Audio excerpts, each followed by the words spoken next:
Nós vamos abrir a nossa Bíblia em Jonas, no capítulo 1. Jonas, capítulo 1. Eu sei que é uma história muito conhecida, né? Talvez alguém pense, o pastor vai falar do Jonas de novo, né? Mas nós vamos falar do Jonas. Deus, agora há pouco, falou, está aqui sobre o que você vai falar. E é no livro de Jonas, no capítulo 1. E hoje o nosso tema é diversas maneiras de fugir de Deus. Diversas maneiras de fugir do chamado de Deus. Diversas maneiras de fugir da comunhão com Deus. É o nosso tema. Vamos ler o texto. Em Jonas, capítulo 1, diz assim: a palavra do Senhor veio a Jonas, filho de Amitai, com esta ordem: vá depressa à grande cidade de Nínive e pregue contra ela, porque a sua maldade subiu até a minha presença. Mas Jonas fugiu da presença do Senhor. Dirigindo-se para Tarsis, desceu à cidade de Jope, onde encontrou um navio que se destinava àquele porto. Depois de pagar a passagem, embarcou para Tarsis para fugir do Senhor. Amém? Vamos orar.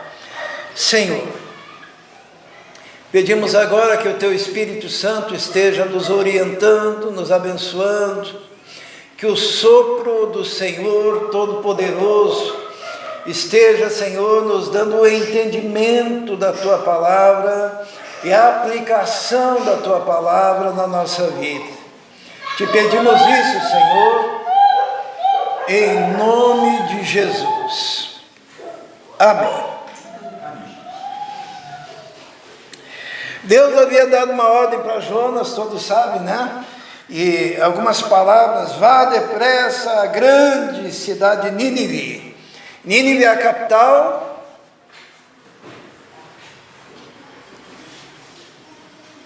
da Assíria. Então tinha o reino, né, da Assíria, e a capital, uma grande cidade chamada Nínive. E lembram que a Assíria foi responsável pela captura e pelo cativeiro do reino do norte. Lembram, né? Então, Nínive era a capital da Síria. Então a ordem é: vá depressa à grande cidade de Nínive e pregue contra ela, porque a sua maldade subiu até a minha presença. Mas Jonas fugiu da presença do Senhor, dirigindo-se para Tarsis. Desceu à cidade de Jope, onde encontrou um navio que se destinava àquele porto. Depois de pagar a passagem, embarcou para Tarsis para fugir do Senhor. Maneiras de fugir da presença do Senhor. A primeira maneira que eu gostaria de destacar é a fuga geográfica. Essa foi uma fuga geográfica. O que é uma fuga geográfica? É você não estar geograficamente no lugar onde Deus disse para você estar. A fuga geográfica. Deus manda ele pregar em Nínive e ele vai para Tarsis. Deus manda você ser membro da igreja atuante tal, mas é uma igreja pequena. Eu não vou ter muito status, geograficamente para mim não é interessante. Eu vou para Tarsis, para a primeira igreja de Tarsis. Que tal? Ia falar a primeira igreja batista de Tarsis, né? Não, eu vou para a igreja de Tarsis. Acontece isso, será? Levante-se e vá para a grande invasão lá no Uberaba, Israel. E eu, naquele lugar pobre, naquele lugar necessitado, tem uma esquete interessante em que um rapaz de uma igreja, na esquete, né? Chegou para o pastor e disse: pastor, Deus está me chamando como missionário. O pastor ficou feliz, né? E disse assim: poxa, que bom! E Deus está te chamando para onde? Para pregar lá na Disney, lá em Los Angeles. Deus está chamando. Daí o pastor falou: mas não tinha outro lugar aqui mais perto, né? Mas, não, é para ir para a Disney.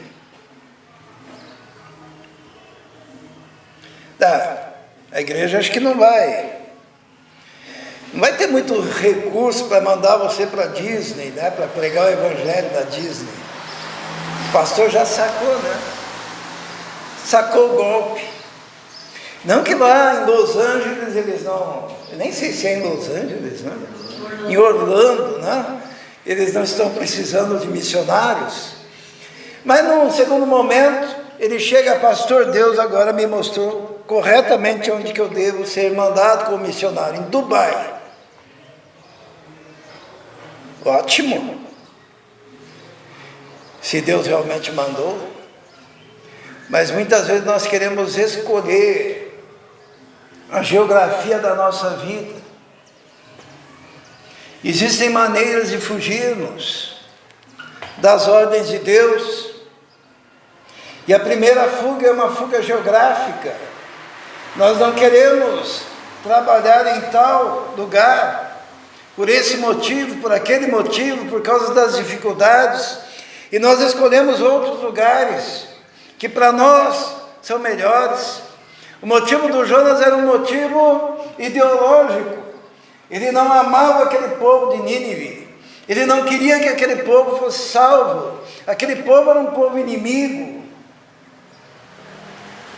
E ele preferiu mudar a geografia da sua vida, desobedecendo assim o propósito de Deus. A primeira fuga que muitas vezes ocorre na vida da gente é uma fuga geográfica, e essa fuga pode ocorrer também no dia a dia, nos cultos, né? Alguém aqui já teve a tentação de fugir geograficamente do culto de sexta-feira, tendo a possibilidade de estar? Eu não falo daqueles que não têm a possibilidade de estar, né? A irmã trabalha, né? Ela, nesse dia, nesse horário, ela vai estar lá no trabalho dela. Mas eu digo assim: quem tem o dia livre, né? Você já fugiu geograficamente? Isto é, você poderia estar na casa de Deus, fazendo a obra de Deus, em comunhão com os irmãos, fortalecendo o trabalho da igreja, na congregação, e você foge. Tem algo mais interessante? Tem uma série para zerar, né? Tem um passeio, tem um lugar melhor. Com isso eu não estou dizendo que ele não possa passear, tá? E nem assistir série, não estou dizendo isso. Estou dizendo que muitas vezes o que acontece é que Deus requer de você. E Deus mostra para você a importância de você estar naquele lugar, naquele momento, naquela hora, e ali você vai ser bênção. e você está fugindo. Quando você não está onde Deus quer, na hora que Deus quer, fazendo o que Deus quer, com alegria e com a sensação de missão cumprida.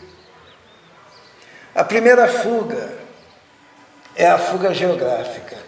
A segunda fuga, irmãos, aparece, vamos ler ali a partir do versículo 4, diz assim: o Senhor, porém, fez soprar um forte vento sobre o mar, e caiu uma tempestade tão violenta que o barco ameaçava arrebentar-se. Todos os marinheiros ficaram com medo, e cada um clamava ao seu Deus. E atiraram as cargas ao mar, para tornar o navio mais leve. Enquanto isso, Jonas, que tinha descido ao porão, se deitava, dormia profundamente. O capitão dirigiu-se a ele e disse: como você pode ficar dormindo? Levante-se, clame ao seu Deus, talvez ele tenha piedade de nós e não morramos. Essa fuga é uma fuga existencial. É uma fuga quando você foge para o interior, foge para os porões. Jonas aos porões do seu navio, daquele navio, mas você foge lá para os porões da sua alma. Você foge para aquele lugar escuro do seu coração, aquele lugar cheio de ratos e teias de aranha, e você entra lá dentro na interioridade do seu ser, e fica lá dentro roendo e corroendo, e pensando, e meditando, e analisando sobre os seus ódios, porque Jonas tinha ódio dos ninivitas, né? Sobre as suas ideologias, sobre os motivos que você não está satisfeito com a sua vida, porque Jonas não estava satisfeito com a sua vida, porque Deus havia dado a ele uma missão que para ele interiormente era dura demais, porque ia contra os seus princípios, ia contra as suas convicções, pregar para os inimigos. E quantas vezes nós fugimos para o interior do nosso navio, para as trevas existenciais do nosso coração. Sabe por quê? Porque nós estamos insatisfeitos com a igreja, insatisfeitos com o povo de Deus, insatisfeitos com alguma decepção. Nós vivemos hoje uma era em que a sociedade está cheia de pessoas desigrejadas. Sabe o que é uma pessoa desigrejada? Uma pessoa desigrejada é aquela pessoa que não quer saber de igreja. Acho que todo mundo aqui conhece algum, né?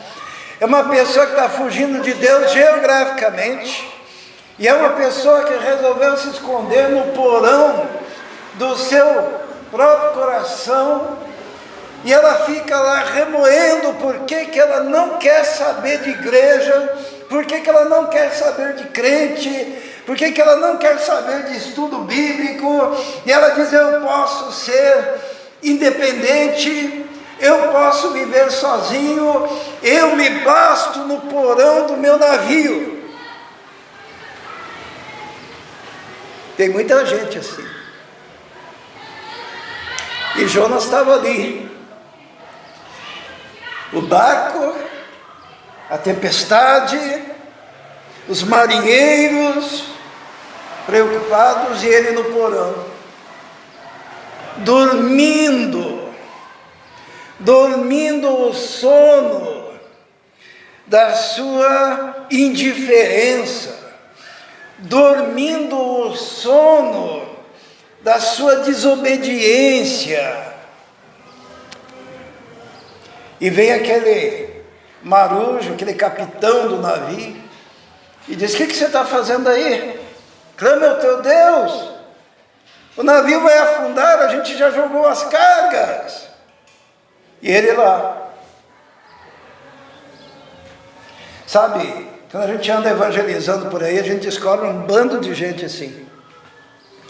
E a gente vai lá para chacoalhar e dizer: sai do porão. Sai do porão do navio, sai do porão do seu coração, sai do porão da sua tristeza, porque no fundo esse indivíduo que está lá no porão é arrogante,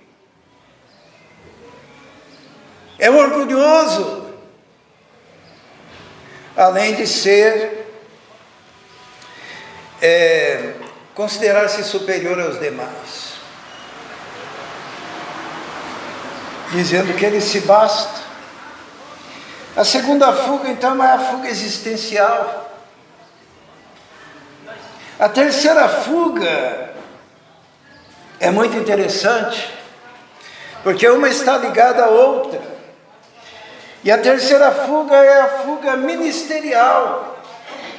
Todos nós aqui temos um ministério, todos nós aqui temos um chamado, todos nós aqui temos dons, todos nós aqui temos talentos, todos nós aqui, Deus requer de nós uma atitude, uma ação concreta no reino de Deus, fazendo a obra de Deus. Ninguém aqui é desdonzado, sem dom. E a terceira fuga de Jonas é a fuga ministerial, está no versículo 7, vamos ler. Olha que interessante. Então os marinheiros combinaram entre si: vamos lançar sortes para descobrir quem é o responsável por essa desgraça que se abateu sobre nós. Lançaram sortes e a sorte caiu sobre Jonas. Por isso lhe perguntaram: diga-nos, quem é o responsável por essa calamidade? Qual é a sua profissão? De onde você vem? Qual é a sua terra? A quem você pertence? A que povo você pertence? Ele respondeu: eu sou hebreu, adorador do Senhor, o Deus dos céus, que fez a terra e o mar. Quantas perguntas foram feitas para ele, né?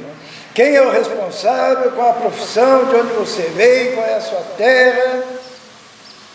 A que povo pertence? E ele diz: eu sou hebreu.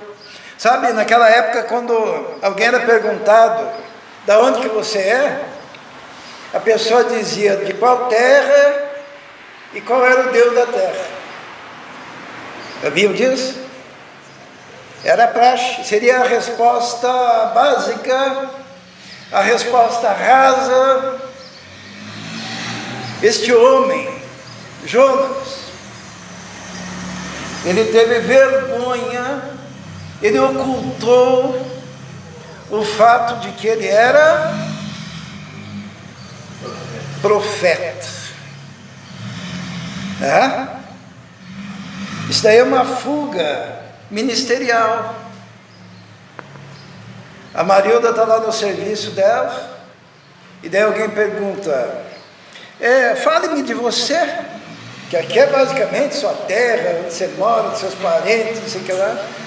Meu nome é Marilda, nasci em Rolândia, no Paraná. Irmãos, quando alguém pergunta alguma coisa para a gente, eu faço muito isso no IBGE, né? Uma pergunta simples. Sabe o que eu coloco na resposta? Sabe o quê? Deus, Jesus, salvação, graça, amor. Porque cada pergunta que fazem para você é uma oportunidade de você exercitar o seu dom. Não é você ser chato, né? E você Mas quando a pessoa fala com você, eu estava no mercado esses dias, tinha um senhor do meu lado que começou a conversar comigo, reclamar da vida, reclamar do Brasil. E daí eu conversei com ele, falei, é verdade, está difícil, né? Está tudo caro e tal, tal, tal. Até que ele fez uma pergunta fatídica. Qual que foi a pergunta dele? Será que tem solução? Irmãos, o cara vai perguntar para mim, será que tem solução? Sabe qual a minha resposta? Falei para ele, tem. Qual é a solução? Jesus. Tem jeito. Então, muitas fugas, são fugas ministeriais. Quando você não tem a coragem, Jonas aqui deveria dizer, eu sou profeta do Deus Altíssimo, eu sou um homem de Deus, eu tenho experiência com Deus. Mas não, eu sou hebreu, e sirvo ao Senhor dos céus e da terra. Estão entendendo? A fuga ministerial, ela se manifesta de muitas maneiras. E a fuga ministerial pode ser você simplesmente ficar lá no porãozinho do seu navio, do seu coração, e pensar, não vou fazer nada. A situação está difícil, eu não vou fazer nada. E esse nada do Jonas, era ele nem orar, não orava, porque o marinheiro lá, o capitão, falou assim, pelo menos ora ao seu Deus. Os irmãos viram como que esse profeta fugiu do seu ministério, nem orar. Você pode saber que a coisa está preta, não pode falar isso, né? A coisa está difícil na sua vida. Sabe quando? Você está em encrenca, com certeza, quando você não ora.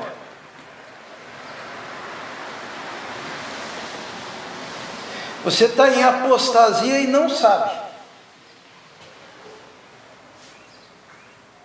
E me diga, como é que você consegue ficar sem orar? Falar com Deus? Você não reserva tempo para falar com Deus? Se você reservasse para o teu noivo, para a tua noiva, para o teu marido, para a tua mulher, o mesmo tempo que você reserva para Deus, sabe qual seria a sua situação hoje?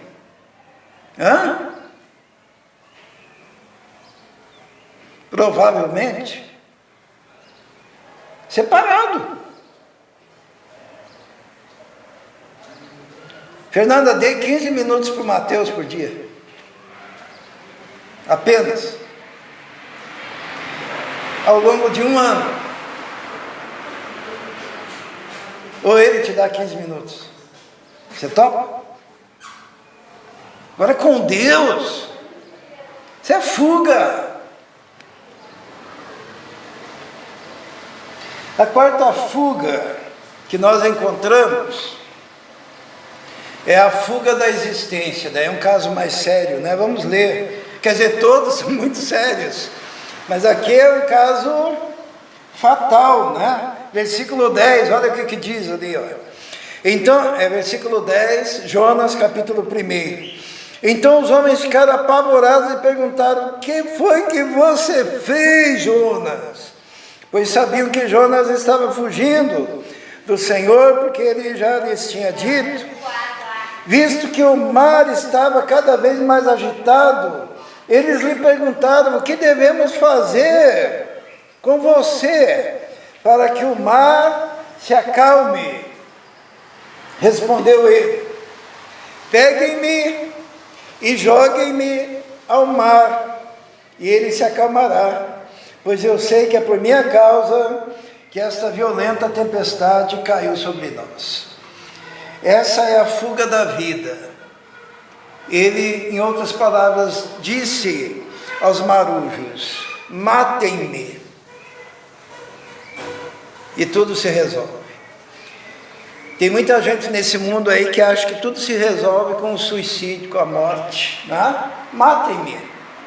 Tinha uma mulher que estava desesperada, estava com encrenca na família, crise com o marido, crise com o filho, crise financeira, desempregada, angustiada, foi no médico, descobriu que estava doente. Já pensou? Ela estava angustiada.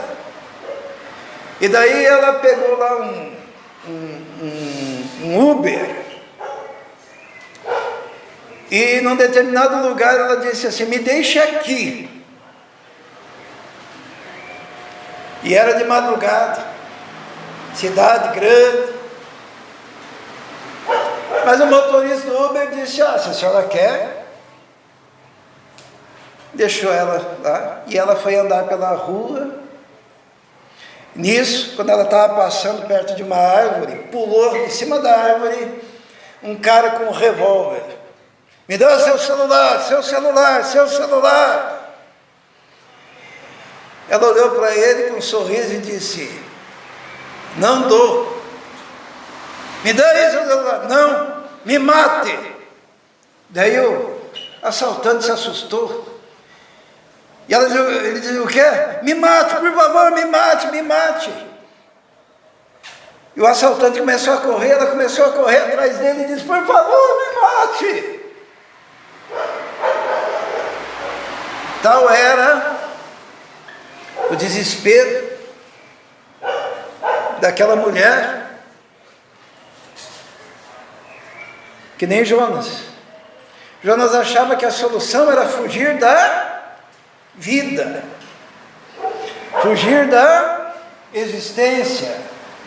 Ele poderia ali naquele momento reconhecer o pecado dele, se dobrar, dizer para os marinheiros: eu pequei, e eu me arrependo. E com o arrependimento de Jonas, calmaria. Mas ele preferia morrer. Tem gente que acha que a solução é a morte, é dar cabo da vida. E é uma fuga, na verdade. Uma fuga.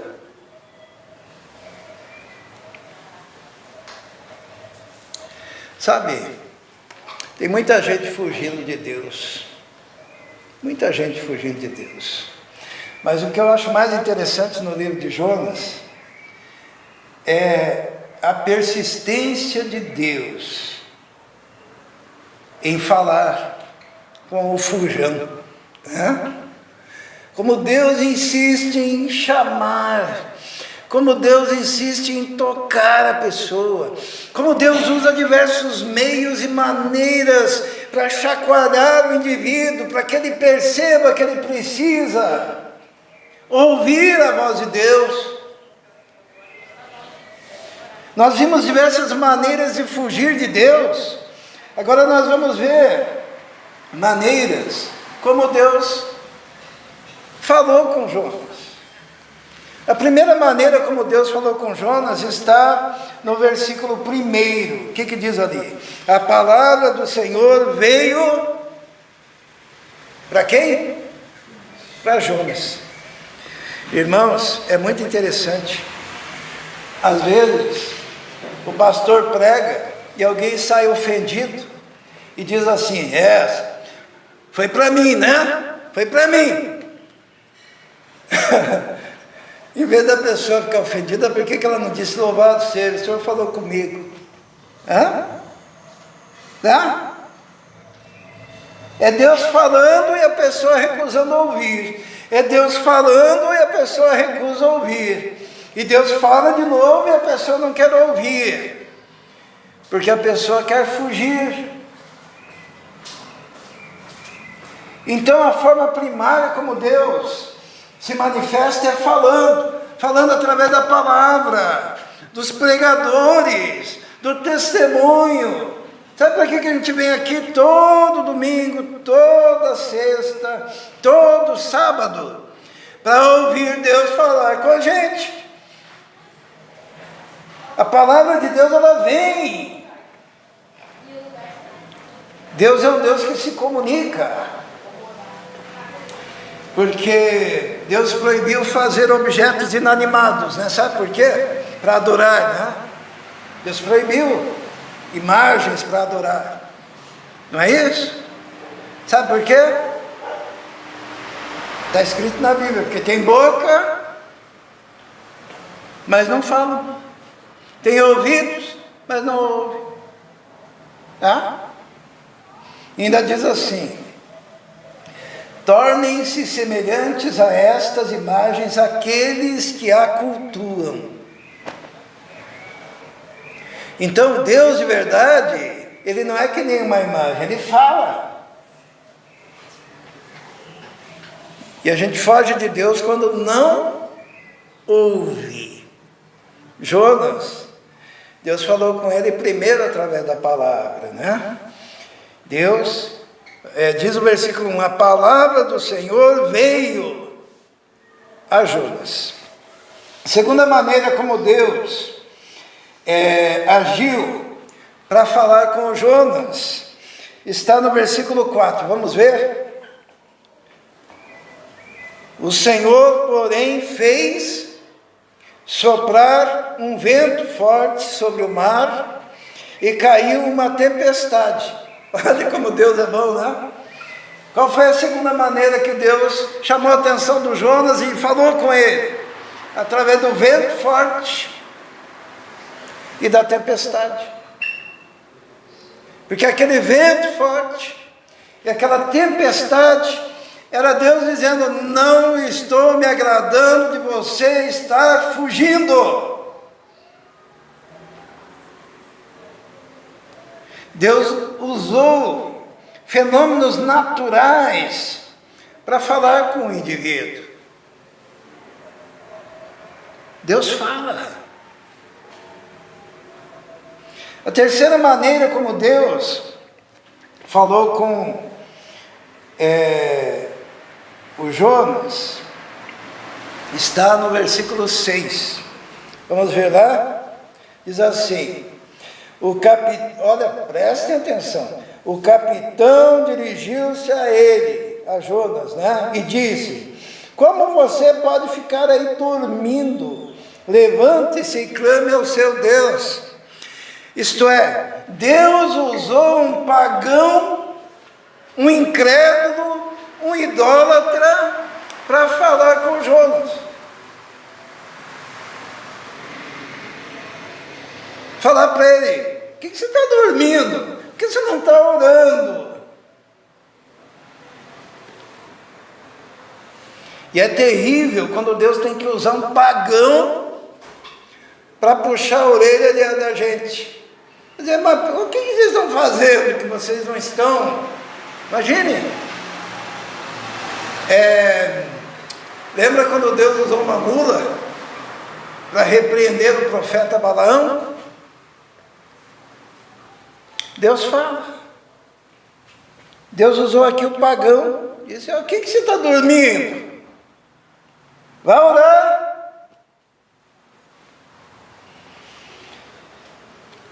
Deus usou o versículo 17, vamos ler? Diz assim: o Senhor fez com que um grande peixe engolisse Jonas. O que Deus usou agora? Os irmãos estão vendo? Deus usou a sua palavra, Deus usou um vento forte, Deus usou uma tempestade, Deus usou um pagão para falar com o cara. Não adiantou? O que Deus fez? Mandou um peixe.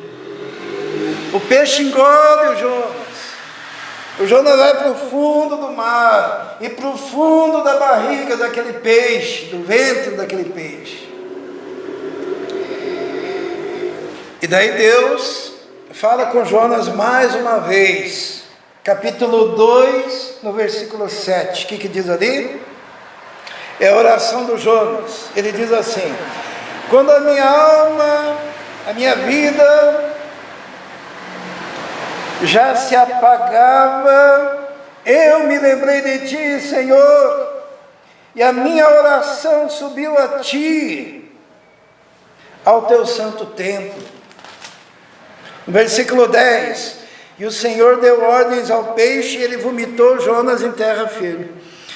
Olha só como que Deus se manifestou respondendo à oração dele, naquele momento em que ele quase morria, lá na barriga do peixe. Deus ouviu a oração. Muitas vezes chega o irmão na igreja e diz assim: eu estou tão feliz, Deus ouviu a minha oração, que bom. Logo em seguida ele vira as costas e foge, geograficamente, e foge existencialmente, e foge ministerialmente, mesmo Deus tendo se manifestado, dando respostas às orações. Terceira forma como Deus, ou melhor, a sexta forma como Deus falou e se manifestou ao profeta, está no versículo 10, porque a palavra de Deus diz que o peixe vomitou Jonas foi até Nínive e mal e porcamente pregou lá, mas o que aconteceu? O povo se converteu. Então Deus falou com Jonas, no versículo 10, o que diz ali? Tendo em vista que eles fizeram, e como abandonaram os seus maus caminhos, Deus se arrependeu e não destruiu, como tinha ameaçado destruir. Como é que Deus falou com Jonas aqui? Dando sucesso. Imagine sucesso ministerial em 100%, porque todo mundo se converteu. E eu pergunto, adiantou?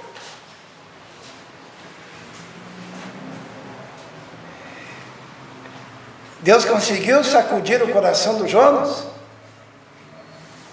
Não, ele ficou bravo, irritado, porque aquele povo inimigo tinha se convertido.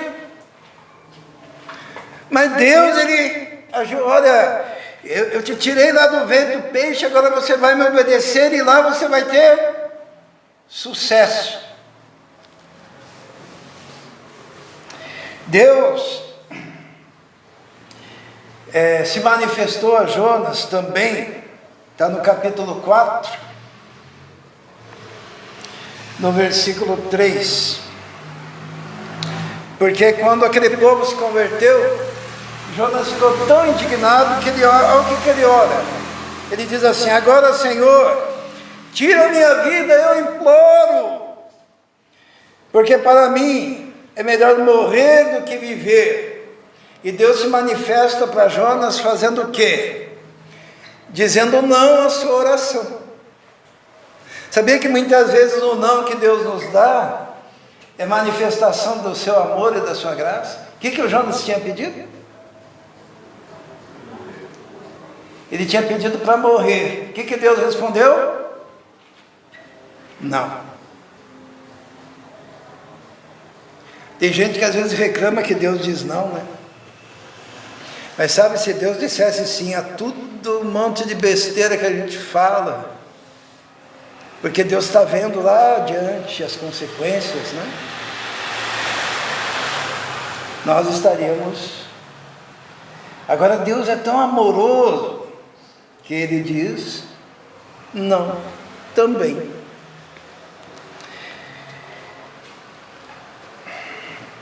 Deus se manifestou para Jonas no versículo 6 do capítulo 4. O que diz ali?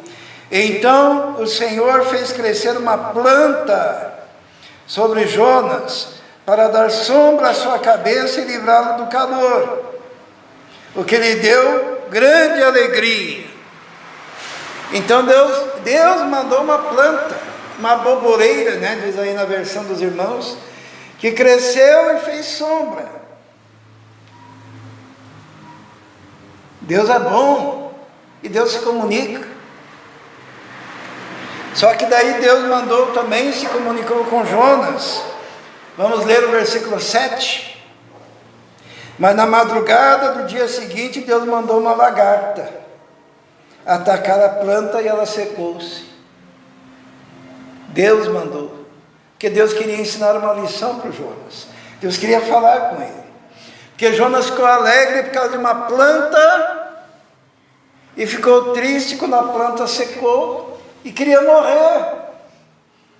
E Deus pega e diz assim, no versículo 10, você tem pena dessa planta, embora não tenha podado, nem tenha feito crescer. Ela nasceu numa noite, e numa noite morreu. Contudo, Nínive tem mais de 120.000 pessoas, que não sabem distinguir entre a mão direita e a esquerda, além de muitos rebanhos. Não deveria eu ter pena dessa grande cidade? Deus queria falar com Jonas. Daí Deus pensou, como é que eu faço para falar com esse cabeçudo? Daí já sei, coisas simples então. Uma planta cresce e uma lagarta morde a planta e come a planta e a planta seca. Eu estou falando com ele. Jonas fica angustiado, Deus fala, você teve pena da planta, mas não teve pena daquele povo? Deus fala. Deus fala. Deus fala no micro. Deus usou um grande peixe para falar com Jonas. E Deus usou uma lagarta para falar com Jonas. Deus está, sabe o que Ele está fazendo na sua vida? Ele está fazendo assim, estou aqui, me veja. Como é que eu faço Ele me ver? Vou mandar uma lagarta. Às vezes mandam um serzinho menor que uma lagarta, se é que os irmãos me entendem. E às vezes manda um grande peixe. Às vezes manda uma tempestade, às vezes manda um vento, às vezes é a sua palavra. Mas Deus fala. Por isso que a Bíblia, e Jesus repetiu diversas vezes, Jesus falava assim, quem tem olhos para ver, quem tem ouvidos para ouvir, ouça. Porque essa voz de Deus, ela se discerne espiritualmente. Eu queria hoje deixar para você essa palavra. O irmão, a irmã não imagina como Deus tem operado para falar com você, para mudar a sua vida, para mudar o seu coração naquele aspecto que precisa ser mudado. Você não imagina.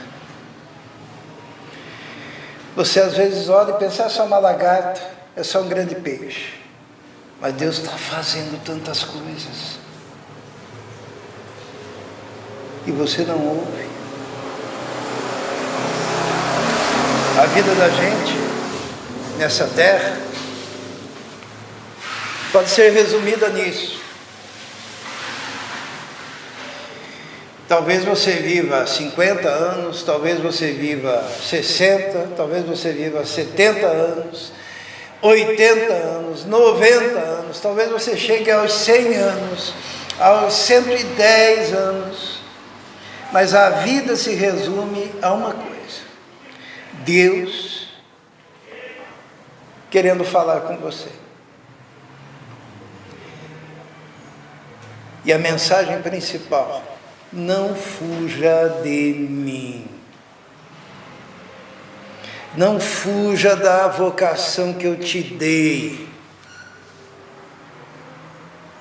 Não fuja da minha vontade. Não se esconda dentro de si.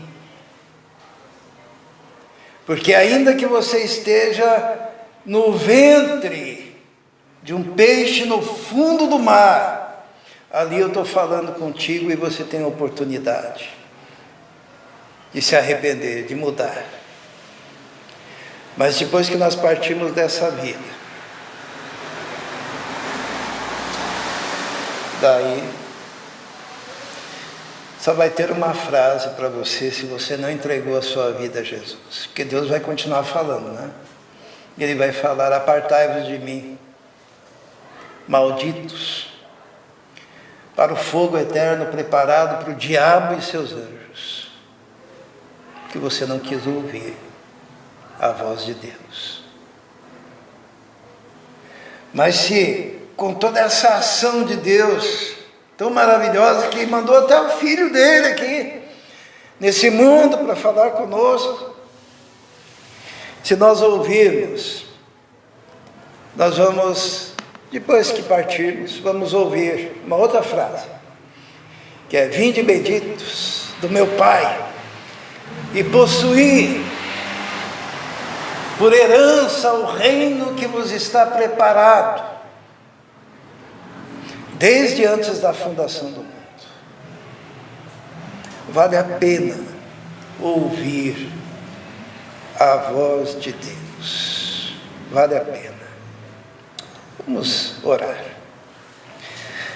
Senhor nosso Deus, muito obrigado, Senhor, pela Tua palavra. Muito obrigado porque nesse momento o Senhor falou conosco, mais uma vez. Obrigado por todos aqueles que ouviram, Senhor. Transforme a vida e o coração, Senhor. E aqueles que não conseguem ouvir, que o Senhor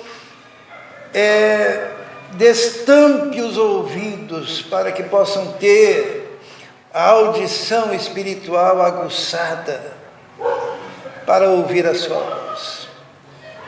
Nós te pedimos isso, em nome de Jesus. Amém.